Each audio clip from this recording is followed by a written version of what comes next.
Thanks a lot for being here. And of course, this is part of a collaborative work that I'm honored to speak in behalf of several people actually involved in this. So we actually first started by having the DNA sequences that Alexander Brown and the Ellington group actually shared with us in early April. And from that on, the group of Cesar Ramirez in Santiago, they started to work in a protocol for the purification of these enzymes. And so all the protocols now are available in protocols.io in the Reclone group. And basically, it's a his-tag purification, but the cool thing here is that it's following by a heparin chromatography.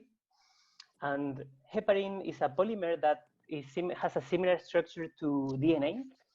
And so since most of these enzymes have affinity to DNA, they also have affinity to heparin. And this step can be used as a buffer exchange step without the requirement of dialysis. And it also helped to eliminate some of the contaminants. So if you have any questions, you can refer them to Cesar's group. But in the overall, they obtained 8 milligrams per liter of culture of the fusion protein and 4 milligrams per liter of culture of MLV. And those were the proteins that had most of activity, and we worked with them downstream. But after that, we realized that it was a lack of plasmids for in vitro transcription of RNA positive controls. And Chiara already mentioned this. So we designed these 5 plasmids where most of the targets for already published diagnostic tools target to these regions. And you can see the links of the sequences in BenchLink, and also the negative control sort of for MERS-N protein and SARS-1. And as Chiara mentioned, all these plasmids were included in the Open Diagnostic Collection. So once we had the fusion polymerase protein already purified and the MLV already too, we jumped into comparisons with commercial counterparts. And so here in the gel in the left, you can see the comparisons with different amplicon sizes, side by side the fusion we purified with the Thermo Fisher one. And it actually has very good results, and it's very comparable until more or less 4 kb without any problem.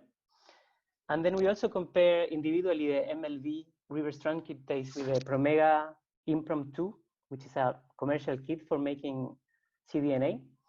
And that's the gel in the middle. So the challenge here was to make these 2 steps, these 2 enzymes, working in the same reaction, to have like a one-step reaction for PCR. And the way it works, 2 of my colleagues in Santiago are making these experiments, but the way they work is they work in the 5X fusion buffer from Thermo Fisher, so it's a commercial buffer. But they realized with a supplementation of 10 millimolar VTT that actually improved the reaction. And they also observed that MLV was inhibiting the action of the fusion polymerase. So by optimizing the ratios of these 2 proteins, they obtained the best results. We don't understand yet the mechanisms of why MLV is inhibiting fusion, but actually in this case, MLV is 128 times less in mass respecting the fusion polymerase. And those were the best results so far. And this is just out of the oven. The latest step of optimization was to have these 2 enzymes working in the same reaction.